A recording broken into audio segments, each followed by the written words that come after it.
Do you know what I hated about my job? The cold. The biting, incessant cold which cut through, no matter how many layers I wore, making it feel like the marrow in my bones was aching. There was the fact I spent hours on end, crouched over, scrabbling about in the dirt. The food was another gripe. The much which we hated over portable stoves that all tasted the same no matter what it said on the tin. I hated sleeping on a thin mattress in a tent as well. Though sleeping is the last thing I could manage with the pins and needles in my skin left by the cold, and my guts churning from whatever processed stew I had forced down. Apart from that, my job was great. I was an archaeologist. I had gained my degree, was working towards post-grad qualifications, and was on my first take as a professional rather than an enthusiastic student. We had flown to the site a few days before. This was a long skeleton-rattling journey that had eventually arrived late afternoon.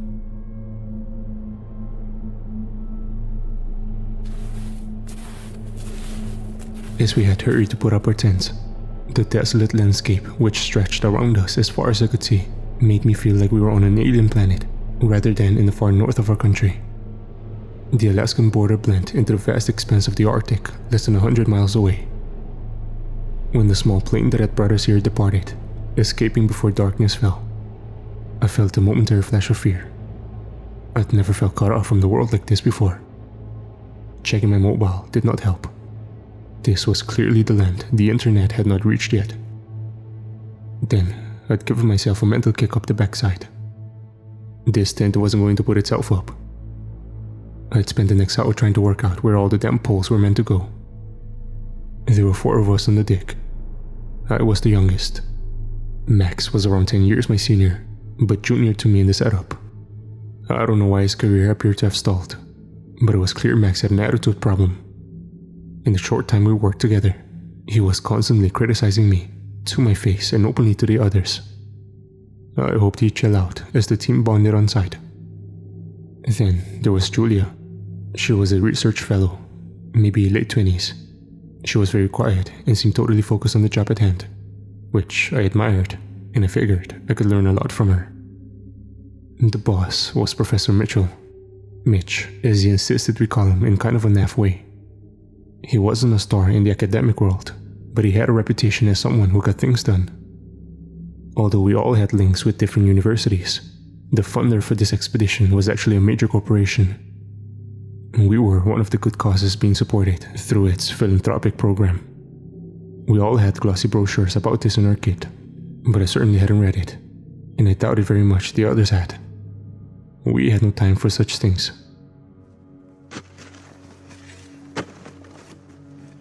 We were working inwards towards the center point of the excavation area, painstakingly clearing away the frozen soil a few inches at a time. We'd been led here by satellite images that showed the outline of a structure. The oral story of the area told of a race which lived here around 1,000 years ago, one which had developed a relatively complex form of civilization, but there was no physical artifacts proving their existence. We were determined to change that. My nose was almost touching the soil I was clearing as I tried to decide if I was looking at a man-made fragment or just another pebble, when I heard Max exclaim, "Yes!" I looked up to see him fist-pumping the air. The macho effect of this was spoiled slightly by the fact that he was still holding his trowel. He looked like he was scooping air rather than celebrating. Still, he seemed very excited, so I stood up, slapping my legs on the way as I tried to force some feeling back into them, and we went to see what was going on. Julia and Professor Mitchell did the same. "What you got there?" Mitch asked, amiably, as the 3 of us gathered around Max. He had something in the palm of his free hand, and was staring at it like he was hypnotized. It appeared to be some kind of coin. Hints of a gold-colored surface showed through a layer of dirt, and it was maybe 2 inches in diameter. I tried to keep my professional detachment and failed. "Whoa," I said. "That's amazing." "It certainly is. Can you pass me the artifact, please, Max?" asked Mitch, and held out his hand. Max did so, almost as if he did not want to share his discovery with anyone else. And I caught a knowing glance between Mitch and Julia. Perhaps I wasn't the only one who had issues with Max's attitude. Mitch took a small brush out of his pocket and began to gently clear away the dirt. "Whoa," I said again as the coin was revealed. The gold color was dull but brilliant. However, that wasn't what was enthralling me. It was the markings on the coin, which showed a face in profile, as on many coins. Only this face was crying out in terror. There was no mistaking the expression that had been rendered. "Fascinating," Mitch muttered as he turned the coin over and methodically continued to clean it. A new face appeared this time, looking out from the coin. The eyes of the face were crossed out with X's. "It's almost like they've been scarred out so that the person depicted cannot see," Julia commented. "Not see what?" I asked. Mitch looked at me and said, "Whatever had scared the life out of the poor devil on the other side of the coin, I presume." His tone was light, but I could tell he was as excited as the rest of us. Meanwhile, Max's attention had returned to the ground, and I saw he was loosening another coin, and that there were more lying close to the surface. Dozens of them. Mitch clapped his hands together. "Okay, team," he said. "Let's bag and tag 'em. I think we have made a major discovery here, but we need to let the artifacts do the talking and not impose our expectations on them." Julia nodded enthusiastically, as did I. Max had not taken his eyes off the coins. Over the hours that followed, I almost forgot about the cold, even though the wind had gotten noticeably stronger and the temperatures were dropping. When we finally all headed to the main tent, which we were using as our storage and study center, it was a struggle to walk upright. Our individual tents were lined up each a dozen feet apart and facing the entrance to the main tent. Inside this, supplies were piled up against the sides. Food and first aid kit, comms equipment which so far had stubbornly refused to work in the freezing conditions, and a pistol to be used to scare off any inquisitive large wildlife that might come our way. Supervised by Mitch, Julia laid out the coins out on a clear plastic sheet and began to photograph both sides of each. I then weighed them and designated individual serial numbers. There were 32 coins, with a range of truly remarkable and bizarre markings. In addition to the screaming and blinded faces, there were coins which showed groups of figures fleeing something unseen. There were bones, wide-eyed skulls and rib cages. There were bodies, the representation of dead bodies we believed, piled on top of each other. On some of the coins, flame rose from the bodies to depict a bonfire of cadavers. I finished noting down the last serial number, turned to Mitch and asked, "What do you think the designs on the coins represent?" The professor's attention remained on the coins as he replied, "Possibly that the people living here a millennia ago suffered a cataclysmic event. This could have been a virulent disease, hence the destruction of the bodies to try and prevent the spread. Or they could have been attacked by another race that were not native to this area and try to flee from this threat. These are speculations on my part, and we have a long way to go before we can present robust theories." Whatever happened, Julia added, the artisans who created these coins were inspired by something truly terrifying. A moment of silence followed. I guess we were all lost in our own thoughts. Then, Max said, "I think they are beautiful."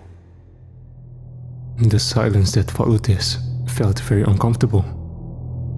Finally, Mitch cleared his throat and said, "Well, it is quite beautiful. Now, it's been a long day, so I suggest we all try to get some sleep." I welcomed this suggestion. Maybe tonight, I might even get some sleep, I thought. "Night all," I said. "Good night, James," Mitch replied. "Don't let the bedbugs bite," Julia said with a smile. We made our way towards the tent door. Max showed no signs of moving. "Is there a problem, Max?" Mitch asked. He didn't answer at first. The rapt expression I had first noticed when he held the coin in his hand seemed fixed on his face. "Max," Mitch repeated, his tone firmer this time. Max's reply when it came shocked me. "I'll stay here and guard the coins," he said. Mitch looked puzzled. "The only people here for thousands of miles are us," he said. "And we're not going to do anything with the coins other than study them." At this, Max's face darkened. "You idiots," he said. "These coins will transform the life of the academic who claims the discovery. And you think that's going to be you, Professor, don't you?" As he spoke, Max had been moving towards Mitch. As he virtually spat these last words in his face, Mitch flinched. "Please, Max," Julia said. "You need to calm down." She reached out to place a hand on his shoulder. Max lashed out, striking her arm. She winced in pain and held her arm to her chest. "That's enough," Mitch yelled, then turned to Julia and gently led her out of the tent. "Jeez, man," I said to Max. "You're out of order." He glared at me, with what I can only describe as pure hatred in his eyes. I wanted to say more, but I decided it was better to back off.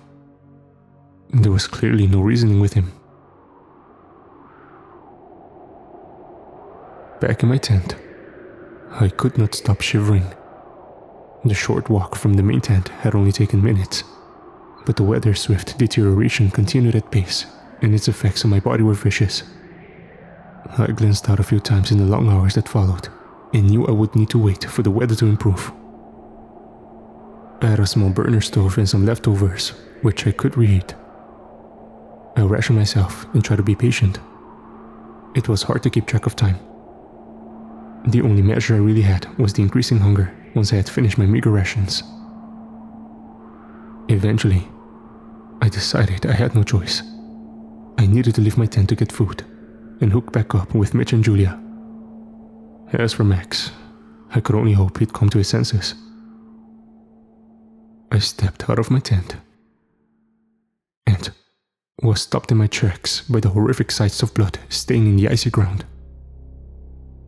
2 lines of red ran from Mitchell and Julia's tents into the main tent. I swallowed down bile and hurried forwards. If they were hurt, I needed to try and help them. I pushed my way through the entrance flap. A scream formed inside of me. A hideous creature was crouched over Mitch and Julia, who lay unmoving in a congealing pool of blood. The creature was ripping at the flesh of Mitch's cheek. It was a corruption of the human form, of a man that had once been called Max. I could recognize traces of his features in its sickening visage.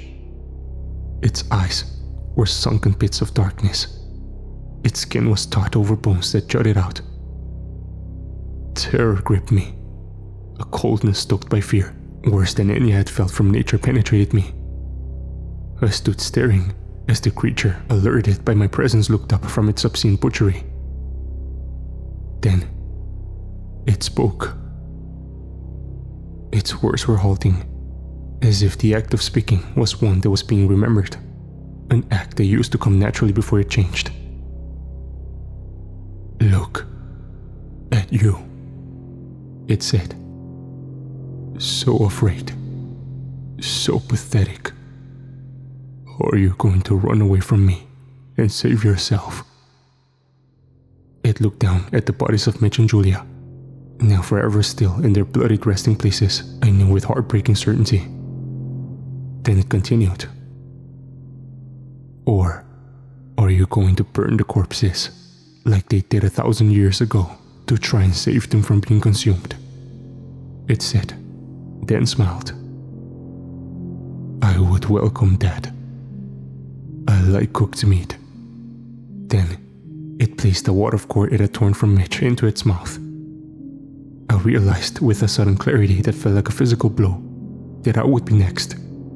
It would kill me, feast on me. All mine, it muttered. My coins, my blood to drink and bones to crunch. All mine. As it did so, I took the one chance I had. I threw myself at where the pistol lay, grabbed it, and emptied the gun at close range into the creature. It howled in agony and fell to its knees. It was badly hurt, but I had not killed it. It looked up at me. Insanity flared in its eyes, and it tracked itself from the tent, its own blood marking its progress. I stood breathing heavily, and then began to weep. I was alone in a nightmare, from which there was no waking.